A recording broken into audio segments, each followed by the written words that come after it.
G'day. The sport of F1 has a rich and colourful history that dates back to 1950. It's changed a lot since then though, and can be difficult for new fans to understand. So if you're keen, allow me to explain how F1 works in 8 seconds time.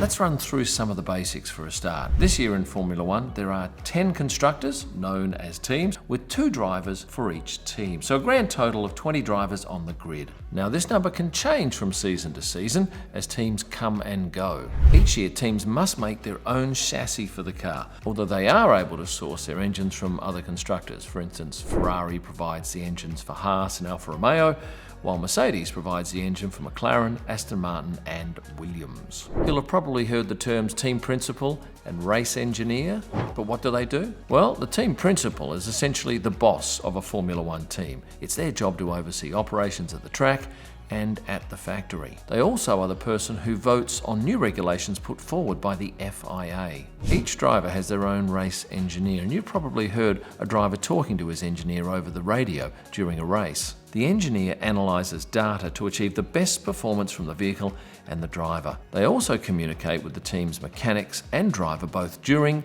and between races. Each team has its sights set on winning the World Constructors' Championship, while each driver is more focused on the World Drivers' Championship.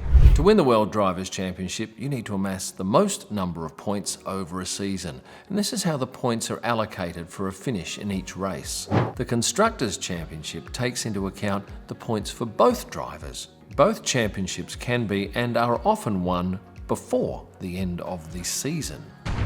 The race calendar. It's announced normally late in the year prior, with the number of races and their order changing from year to year. F1 is an amazing sport in so much as it travels to all corners of the globe. The tracks are often purpose-built for F1 cars because they need to be manufactured specifically to support the design of these cars. Some races this year take place on street circuits, essentially public roads, which are taken over by the organiser and turned into a racetrack. Formula 1 typically gets control of each of the tracks a week out, allowing them to set up everything they need to run a race. And then they also take control of the track for a number of days after, so that they can pack up. And how does a race weekend work? Effectively, there are 4 parts to it. For a start, Media Day, Thursday. It was previously Friday, but it's now changed back to a Thursday, where drivers have to face the FIA press conference, the TV media pen, plus the teams do a lot of their own filming and photography of their drivers at the track on the Thursday. Friday and Saturday on a typical race weekend sees 3 practice sessions, FP1, 2 and 3, each 1 hour long before qualification on a Saturday afternoon. Now there is an exception to that on race weekends where we run a sprint race, in which case FP1 takes place in the morning on the Friday. The purpose of practice is to allow drivers to get comfortable with the car while the teams set up their car for optimal performance. Qualifying is the next part. It takes place on a Saturday afternoon traditionally. The purpose of qualifying is to determine the start grid for Sunday's race. In Q1, which is 18 minutes long, every driver has a chance to set a fast lap. The 5 slowest times are then eliminated. In Q2, which lasts 15 minutes, the drivers with the 5 slowest lap times are eliminated, and their start position on Sunday is determined by those lap times, which is the same for Q1. And the final qualifying session, which lasts 12 minutes, sets the starting order for the remaining 10 drivers. Keep in mind too that drivers must set a new time in each session. A Q1 time does not carry over to Q3, for instance, and as long as you start your flying lap before the checkered flag comes down, you can complete it and your time still counts. And then the final part of a Grand Prix weekend is the actual race. On race day, the drivers will take their cars out onto the track and do a number of pre-laps before they form up on the grid. That means they must travel through the pit lane because the track is chock-a-block with mechanics and gear. The drivers then pull their cars up at the back of the grid, turn the engine off, leaf blowers filled with dry ice are then connected to the cars to keep them cool. They're pushed up to their starting position, which was determined by qualifying, and then tyre blankets are placed on the wheels to keep the tyres heated. At this point, the drivers typically head back to the garage for a quick toilet break and then return for the national anthem, where they stand as one on the grid, and then return to their cars, at which point most of the media and celebrities and guests are required to clear the track, leaving just the teams, drivers and cars, and then on the hour, the cars are led off on a formation lap, which normally takes a few minutes, giving their teams time to get all of their gear off the track and back to their garages. The drivers then line up on the grid using these yellow lines to position their cars, and once everybody is in position, a marshal waving a green flag crosses the track at the rear, signalling to the starter that they are ready to be released. And once all 5 lights are red, the starter will, after a random period of time, hit the start button. This is to stop drivers predicting the start and to reward those with fast reaction times. During the race, the drivers battle it out over a set number of laps that differs from each circuit, but roughly the races are all around 305 kilometres long. But there are some key points that you need to know to help you better understand what goes on in a Formula One race. But I'll run through those a little bit later. On the final lap of a race, a checkered flag will be waved on the pit straight. This is by a marshal or sometimes a celebrity. It signifies that once the driver crosses the line, the race is over and they complete one slow lap in which they drive back to Parc Fermé. Parc Fermé means closed park in French, and refers to the secure area at a motor racing circuit where the cars are driven back to the pits post-race.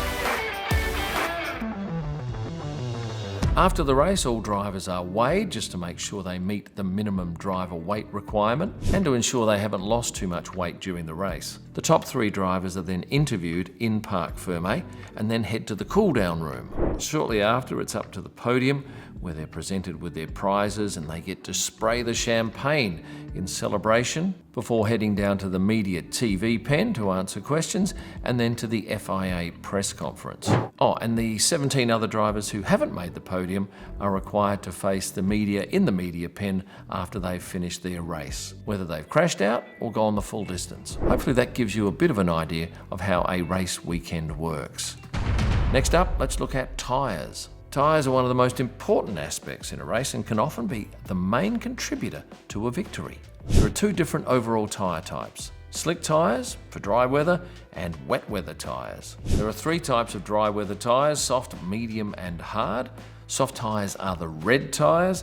These are the fastest as they provide the most grip but tend to be the least durable and will deteriorate faster. The medium tyre, the yellow one, is somewhere between soft and hard, provides good grip with good durability and provides the team with good options in terms of race strategy. The white banded tyre, well, that's far more durable than the soft and medium compounds. But what you make up for in duration, you lose in speed. The hard tyres are often utilised in one-stop race strategies because they are the most durable. Wet weather tyres, well, there are 2 types: the green intermediates and the blue full wets. Unlike the slick tyres, the wet tyres have a tread. This helps to redirect water, allowing for more grip. The intermediates are the most versatile of the rain tyres. They can be used on a wet track with no standing water, as well as a drying surface. The full wet tyres are the most effective in heavy downpours. These can move 85 litres of water a second per tyre at 300 kilometres an hour, which helps with visibility as well as grip. Common terms: pit stops. That's when a driver enters the pit lane during a race to change their tyres or perform minor repairs on the car. Following a pit stop, a driver will tend to be faster for a period because the fresh tyres have more grip. There are a number of different pit stop strategies teams utilise during a race, but they must come into the pits at least once during the race, and each car must use at least 2 different compounds of tyres. A pit stop normally takes between 20 and 25 seconds. Keep in mind that teams often lose positions temporarily during a pit stop, but will often regain them when drivers ahead of them make their pit stops. Overtaking, that's when a driver passes another driver on track. They must always drive safely and can be punished with a time penalty for performing exceedingly dangerous manoeuvres. And it's also worth noting that the driver who's defending, in other words, the one in front, can move once to block, but they can't weave all over the road. That'll result in a penalty. DRS, drag reduction system. This is used to give a driver a speed advantage when the driver is in a DRS zone. These are located on certain straight parts of the circuit. If a driver is less than a second behind the driver in front, they can press a DRS button on their car which opens up their rear wing, and that gives them a speed boost of between 10 and 12 kilometers an hour by the end of the zone. The flags, yellow. It's used to signify there's a danger on track, such as debris or a car that's gone off track. This means that where the yellow flag's shown, a driver must slow down and avoid overtaking. This may be followed by a safety car or a virtual safety car. Red flags, they indicate the suspension of a race and are usually deployed when there's been a significant accident that means marshals have to repair something or go onto track for an extended period of time. And the third commonly used flag is the blue flag. This indicates to slower drivers that they are going to be lapped by a faster car. When this occurs, they must not defend or obstruct the car that's attempting to overtake them. There are other flags, but these are the three main ones. The racing line. It's the fastest route around a track and typically involves taking a wide approach, cutting into the apex, that's the midpoint of the corner, and then drifting out wide again as they accelerate out of the corner. Slipstream? Well, this is a must-know concept in F1. Basically, slipstreaming is one car punching through the air while a second car sits just behind and has much lower air pressure to punch through, hence it can go faster, slip out and overtake a car. That's in layman's English. Downforce. You'll have probably heard that term bandied about often, but what is it? Well, it's the force that presses the car to the ground. It's the opposite of lift in an aircraft. This helps to stabilize the car and grip to the track, and it's said that an F1 car can generate up to 5 Gs of downforce. That's 5 times its weight pressing onto the ground. And this is one of the main reasons why F1 cars can negotiate corners at much higher speeds than other racing cars. That's not everything about F1, but it's certainly some of the more important points. But if you're new to the sport, that'll certainly give you a good head start. If you've enjoyed this video, please click the like button. And I think some of you are not subscribed yet, and that floors me. So please hit the subscribe button or become a member. Do both, perhaps. For all my digital images, you'll find them at prostarpics.com. For my best images live from the track, head to Instagram and search Kim Elman. And for F1 photo books, wall art, merchandise like this one here, Stay Passionate, great hoodie, nice and warm, get on to kimelman.com. And thank you for watching, and remember, stay passionate.